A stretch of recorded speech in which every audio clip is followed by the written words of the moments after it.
ओमकार सिंह जी, हमारे बीच उपस्थित असरार साहब, वफाती मियाँ जी, हमारे बीच ओमवीर यादव जी, जो बहुत मजबूती से और सलीके से आपको तमाम चीज़ों को और कल जो 18 तारीख का आंदोलन है उसके बारे में विस्तार पूर्वक आपके बीच बताया। अजीत यादव जी भी मौजूद हैं यहाँ पे, तनवीर सफदर साहब जहाँ के सेक्रेटरी के रूप में काम कर रहे हैं, रजनी सिंह जी जो चुनाव भी लड़े, अंकित चौहान जी भी यहाँ मौजूद हैं, हमारे मुन्नालाल सागर हो, तोमर जी हो, सुनीता सिंह जी हो, यहाँ के उपासना जी हो, हमारे यूथ कांग्रेस NSY के तमाम साथी, जिला के तमाम पदाधिकारी और साथियों, दोस्तों, बुजुर्गों, आज के इस कार्यक्रम में हमारे तमाम जो पदाधिकारी, जो निवर्तमान पदाधिकारी और अलग अलग साथियों ने मजबूती से अपनी बात रखी कि किस अंदाज में हमें संगठन को ले जाना है। जाहिर सी बात है, संगठन की मीटिंग है, कोई आम जनसभा नहीं है, लेकिन इस संगठन में बात करते हुए हमें आने वाले दिन के लिए जहां रणनीति बनाना है, वही मुद्दे पे भी बात करना है कि किन मुद्दों को लेके हमें जनता के बीच जाना है, कौन से ऐसे मुद्दे हैं जिसको लेके हमारे आदरणीय राष्ट्रीय अध्यक्ष मल्लिकार्जुन खड़गे जी हो, चाहे आदरणीय राहुल गांधी जी हो, जो विपक्ष की आवाज, देश भर की आवाज बन करके आज पार्लियामेंट से लेके सड़क से लेके सदन तक लगातार मजबूती से आवाज बुलंद कर रहे हैं, आदरणीय श्रीमती प्रियंका गांधी जी हो, जो सांसद बनने के बाद एक अलग ढंग से उनका एक प्रदर्शन जो एक अलग रूप में दिख रहा है, वो सबके सामने। इन मुद्दों को हमें समझना है, इन मुद्दों की गहराइयों को हमें समझना है और आने वाले दिन के लिए हमें रणनीति बनाना है। क्योंकि देश जब आजाद हुआ था, पंडित जवाहरलाल नेहरू हमारे देश के पहले प्राइम मिनिस्टर थे, और आजादी के बाद ये साफ हो गया था, जब हिंदुस्तान और पाकिस्तान का बंटवारा हो गया तो हिंदुस्तान में जो एक आइडिया ऑफ इंडिया की बात आई कि किस दिशा में हम हिंदुस्तान को ले जाना चाहते हैं, उस चीज को हमें समझना पड़ेगा। जरूर धर्म के आधार पर देश बटा, लेकिन इस मुल्क में जो नींव डाली गई, इस मुल्क की जो बुनियाद, हमारे हिंदुस्तान की जो बुनियाद है वो सेकुलरिज्म पे है। हमारे इस मुल्क की बुनियाद आपसी प्यार, मोहब्बत, भाईचारा, जितने भी समुदाय के लोग इसमें बसते हैं, जितने भी धर्म के लोग बसते हैं, उनको इज्जत के साथ रहना, उनकी जिंदगी जीना और देश को आगे बढ़ाना, ये हमारे मुल्क की मेन चीज है, मेन जो है बुनियाद है। इन चीजों का हमें समझना जरूरी है। आज मुल्क उसी आधार पर फिर हमारा संविधान बना, जो हम सबके सामने है, जो सबकी रक्षा सुरक्षा करती है, देश के रहने वाले तमाम लोगों की रक्षा हमारे संविधान करती है, और उसी को लेके मजबूती की बात होती है। आज जो भी लड़ाई लड़ी जा रही है, इन संविधान को बचाने की जो लड़ाई की बात हो रही है, और जिस तरह संविधान पे हमले हो रहे हैं, अलग अलग तरह के आरक्षण को जो खत्म करने की बात हो रही है, दबे कुचलों को लगातार दबाया जा रहा है, जो पिछड़ों को, दलितों को, अल्पसंख्यक को, जो बसे हुए तमाम वंचितों को, दबे कुचले लोग जिनको हक हुकूक नहीं मिल रहा है, यही संविधान पे यही हमला है, जिनकी लड़ाई आदरणीय राहुल गांधी जी, श्रीमती प्रियंका गांधी जी और मल्लिकार्जुन खड़गे जी मजबूती से लड़ रहे हैं। झूठी बात कह के भाई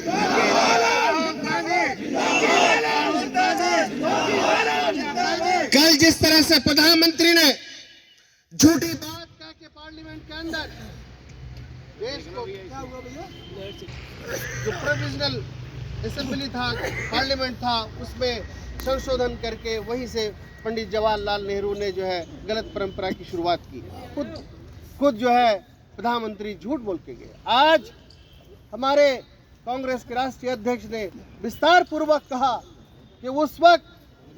सभी संविधान सभा के तमाम लोगों ने मिल करके जो आज देश में वंचितों को, पिछड़ों को, दलितों को, SC ST को जो रिजर्वेशन मिल रहा है, उनका जो अधिकार मिल रहा है, उसको संशोधन करके लाया गया था। जो जमींदारी व्यवस्था थी उसको खत्म करके जो व्यवस्था लाई गई थी, उसी वक्त लाया गया था। तो ये तरह तरह से भ्रमित करके देश को अलग अलग तरीके से ले जाना चाहते हैं, और कोई भी इशू हो, मुद्दा हो, जो जेन्युइन मुद्दा हो, उसको भटका के दूसरी तरफ ले जाना चाहते हैं। आप सभी जानते हैं कि उत्तर प्रदेश में अभी संभल की जो घटना हुई या अलग अलग तरीके से जो बातें आ रही है उसको भी हमें समझना बहुत जरूरी है। हमारे तमाम यहाँ वक्ताओं ने अपनी बात विस्तार पूर्वक कहा। चूंकि कल आप सभी जानते हैं कि प्रदेश के उत्तर प्रदेश के विभिन्न मुद्दों को लेके, किसानों के मुद्दों को लेके, युवाओं को रोजगार देने के मुद्दों को लेके, महिलाओं के मुद्दों को लेके और संभल की घटना और तरह तरह जो प्रदेश में अलग अलग तरीके से जो वातावरण फैल गया यहाँ पे नफरत का और बेरोजगारी का, इसको लेके बड़ा प्रदर्शन है। हम सभी को वहाँ चलना है। तमाम प्रदेश के जनों को, कांग्रेस जनों को और आम आवाम को, किसानों को, सभी को कल जो है लखनऊ चलना है और उस प्रदर्शन में शामिल होना है। तो पहला तो ये कार्यक्रम में हमें मजबूती से शामिल होना है। उसके लिए अभी से हम सबको चलना है। कल सुबह भी कुछ लोग चलेंगे, शाम को भी चलेंगे, अभी भी कुछ लोग चलेंगे। और दूसरी अहम बात कि इस मीटिंग के बाद मैं वहां बैठूंगा एक कमरे में, जो व्यवस्था की गई है, जो भी, चूंकि मैंने कहा कि तमाम कमेटियों को भंग की गई है, तो जो भी इच्छा जाहिर कर रहे हैं आने वाले दिन में संभालने के लिए जिला, शहर या प्रदेश या कोई भी बात अगर आपको लग रहा है तो आप आइए, मिलिए, बात करिए। चूंकि जाहिर सी बात है नई कार्यकारिणी आएगी, बहुत सारे जो अच्छे काम कर रहे हैं वो भी रहेंगे, बहुत सारे कुछ नए चेहरे भी आएंगे। ये तमाम चीजें आने वाले दिन में रणनीति के तहत होना है। तो उसके लेके 1-1.5 घंटा सभी से जो भी लोग हैं वो आप आइए, बात करेंगे, हम लोग मिलके कुछ संवाद करेंगे और उसके बाद फिर यहाँ से हम सभी लोग रवाना होंगे। दूसरी अहम बात जो मैं कह रहा था वो ये कि आज जो प्रदेश की हालत है, जो हालत बिगड़ी हुई है और नफरत के माहौल में जो झोंका जा रहा है, उस मुद्दे को हमें समझना बहुत जरूरी है। और ये हम, जैसे मैंने कहा, जब पंडित जवाहरलाल नेहरू जो हमारे देश के पहले प्राइम मिनिस्टर थे, वो इस देश को, इस मुल्क को रीजन के तहत, विजन के तहत और तर्क के तहत चलाना चाह रहे थे। वो किसी धर्म के आधार पर इस देश को चलाना नहीं चाह रहे। और यही हमारे संविधान का मूल मंत्र है कि जो भी धर्म के मानने वाले हैं इस देश में, चाहे हिंदू हो, मुसलमान हो, सिख हो, ईसाई हो, धार्मिक मामला हमारा निजी होगा। धार्मिक मामला स्टेट का या हमारे हिंदुस्तान का नहीं होगा। यानी धर्म हमारा निजी मामला होगा, हमारे कंट्री का, हमारे मुल्क का अपना कोई ऑफिशियल धर्म नहीं होगा। ये हमारे संविधान का जो खुले तौर पे चीजें बताई गई है उनका एक हिस्सा है। और उसी मनहज पे चलते हुए जो प्लेसेस ऑफ वर्शिप एक्ट कानून बना, ये इसीलिए बनाया गया था कि जितने भी धर्म के लोग, जितने भी समुदाय के लोग, जितने भी अलग अलग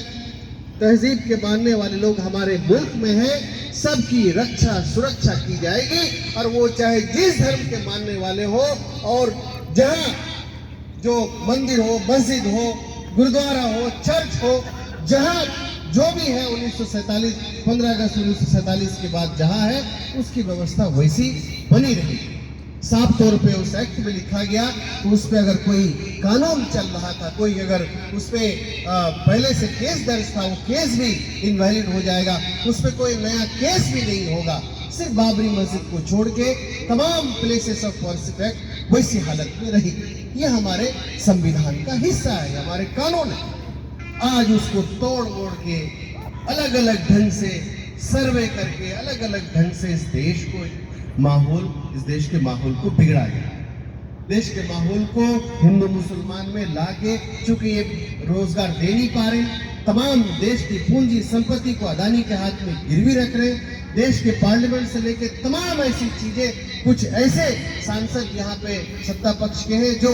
सीधे सीधे अदानी से बात करते हैं और वही बात पार्लियामेंट में बोल रहे हैं। तो ये इस देश की हालत बनी हुई है। इसके खिलाफ कांग्रेस पार्टी मजबूती से लड़ाई लड़ रही है और तमाम आम जन, गरीब, किसान, मजदूर, युवा, जितने भी समुदाय के लोग हैं, वंचित लोग हैं, उनकी लड़ाई कांग्रेस पार्टी और इंडिया गठबंधन लड़ रही है। साथियों, हमें इन आवाज को ताकत देनी है, हमें इन आवाज को मजबूती देनी है और उसको लेके पिछले दिनों 2024 में इसी साल जो चुनाव हुआ उसमें जो एकजुटता दिखी और उसका जो रिजल्ट हमारे सामने आया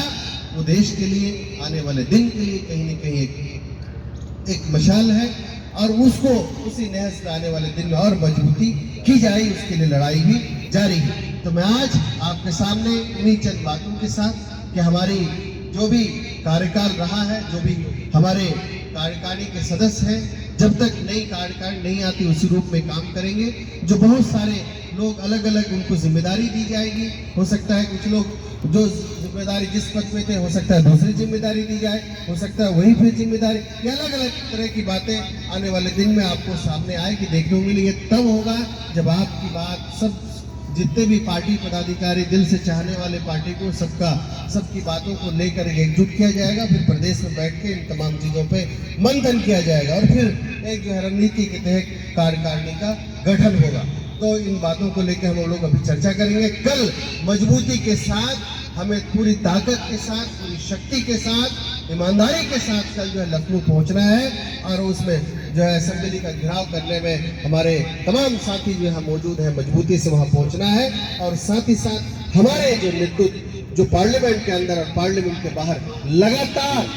गरीब, किसान, मजदूर, आम आवाम की बात, पिछड़ों की बात, दलितों की बात, जो पीछे रह गए, अंतिम पायदान की बात जो कह रहे हैं, उन बातों को जन जन तक पहुंचाना, उस लड़ाई को आगे बढ़ाना है और उसकी मजबूती लाना है, ताकि इस देश में जो फांसीवादी ताकत है, जो इस देश में सत्तासीन लोग हैं, जो गलत तरीके से, गलत नीतियों से देश चला रहे हैं, उनको उखाड़ फेंकने का काम हमें करना है। इन्हीं चंद शब्दों से अपनी बात खत्म करता हूँ। बहुत बहुत शुक्रिया। जय हिंद।